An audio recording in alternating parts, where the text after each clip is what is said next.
Yan, $3 ang pasahe din. Magbabayad ka ng $3 at makakasakay ka na dyan, guys. Hindi natin kailangan sumakay kasi iikot-ikutin lang naman itong lake na ito. Tsaka ako'y malulula. Hindi ko type na sumakay sa bangka.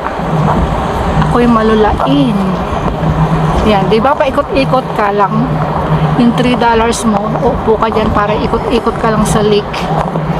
Yun lang guys, pineflex lang natin. Nandito ako sa isang tourist spot ng Singapore.